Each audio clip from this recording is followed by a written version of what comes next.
Dalam kejaran kejayaan akademik, ada yang memilih jalan singkat.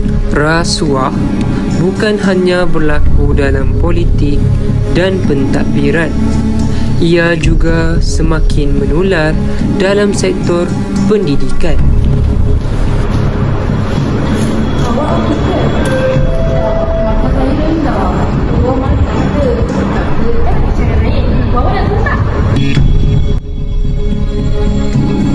Apabila hadiah, wang dan janji digunakan untuk membeli keputusan.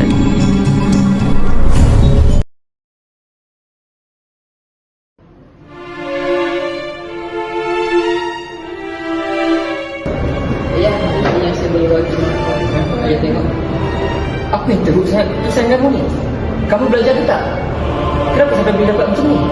Kamu banyak main-main. Sampai macam ni sekali. Tekanan daripada ibu bapa, sistem permakahan yang ketat dan budaya semua orang buat mendorong pelajar untuk cuba membeli markah. Berdasarkan peruntukan di bawah Akta Suruhanjaya Pencegahan Rasuah Malaysia SPRM 2009, Akta 694, beberapa peruntukan undang-undang telah digariskan bagi membanteras jenayah rasuah secara menyeluruh. Antara kesalahan utamanya yang dinyatakan dalam akta tersebut termasuklah perbuatan meminta atau menerima suapan sebagaimana yang diperuntukkan di bawah Seksyen 16 dan 17A. Kesalahan ini merangkumi sebarang bentuk permintaan atau penerimaan rasuah sama ada secara langsung atau tidak langsung, dan ia boleh berlaku dalam pelbagai bentuk termasuk wang, hadiah, perkhidmatan atau kelebihan lain yang mempunyai nilai. Selain itu, Seksyen 17B pula memperuntuk kesalahan menawar atau memberi suapan yang juga dianggap sebagai satu jenayah yang serius. Kedua-dua kesalahan ini iaitu memberi dan menerima rasuah merupakan punca utama kepada kerosakan integriti dalam perkhidmatan awam dan sektor swasta. Seterusnya, Seksyen 18 memperuntuk kesalahan mengumumkan tuntutan palsu, iaitu apabila seseorang dengan niat untuk memperdaya mengemukakan dokumen atau maklumat yang palsu kepada pihak berkuasa dengan tujuan untuk mendapatkan sesuatu manfaat. Dalam masa yang sama, Seksyen 23 memperjelaskan mengenai kesalahan menggunakan jawatan atau kedudukan dalam badan awam untuk mendapatkan suapan, yang bermaksud seseorang pengawal yang menyalahgunakan kedudukannya untuk kepentingan peribadi atau pihak tertentu dengan menerima habuan atau ganjaran tertentu. Bagi mana-mana individu yang disebutkan atas mengenai kesalahan di bawah seksyen tersebut, mereka boleh dikenakan hukuman penjara tidak melebihi 20 tahun dan juga denda tidak kurang daripada 5 kali ganda nilai suapan yang terlibat atau RM10,000 bergantung kepada mana-mana yang lebih tinggi. Selain itu, Akta SPRM 2009 telah menegakkan kepentingan melapor sebarang perbuatan rasuah. Bawah Seksyen 25, 1 dan 2, kegagalan seseorang untuk melaporkan pemberian, janji atau tawaran suapan merupakan satu kesalahan yang boleh dihukum dengan denda tidak melebihi RM100,000 atau penjara tidak melebihi 10 tahun atau kedua-duanya sekali. Manakala bagi Seksyen 25(3) dan 4, kegagalan untuk melaporkan permintaan atau penerimaan rasuah pula boleh mengakibatkan denda tidak melebihi RM10,000 atau penjara tidak melebihi 2 tahun atau kedua-duanya. Namun begitu, SPRM juga mengaku bahawa rasa takut dan kebimbangan terhadap keselamatan dan kerahsiaan seringkali menjadi halangan utama kepada individu untuk tampil melakukan kes rasuah. Justru itu, Akta SPRM 2009 menyediakan jaminan bahawa pemberi maklumat dilindungi sepenuhnya di bawah Seksyen 65 Akta SPRM 2009. Identiti pemberi maklumat akan dijaga dengan ketat dan tidak boleh didedahkan kepada mana-mana pihak dalam apa jua keadaan.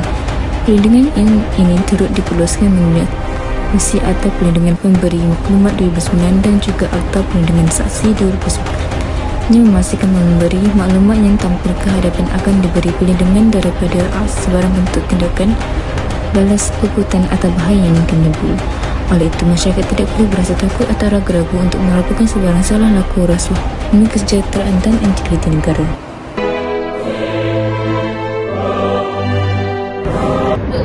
Kalau saya bayar doktor, betul doktor naikkan markah saya sikit? Ada, tapi bukan cuma lah. Ini diburukkan lagi dengan pensyarah yang longgar prinsip.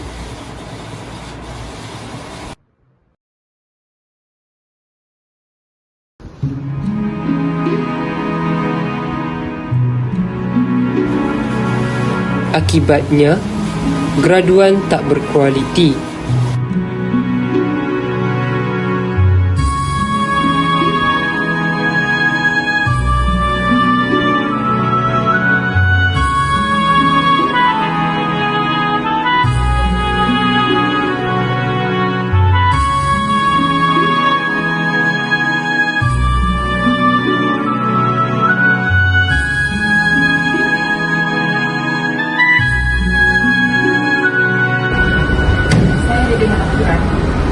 Institusi kehilangan kredibiliti dan negara menanggung beban tenaga kerja yang lemah dan tidak kompeten.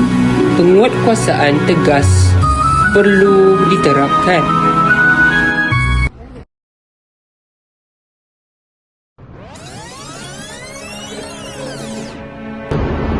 Betul. Ada tak cara nak naikkan mata saya yang ni? Rendah sangat lah. Apa cakap ni?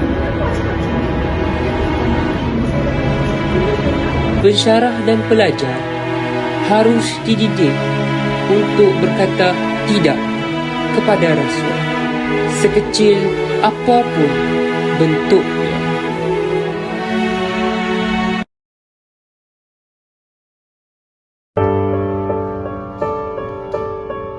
Ilmu yang diperoleh dengan jujur akan membina insan yang berkualiti. Rasuah dalam pendidikan bukan sahaja menipu sistem, ia mencuri masa depan negara.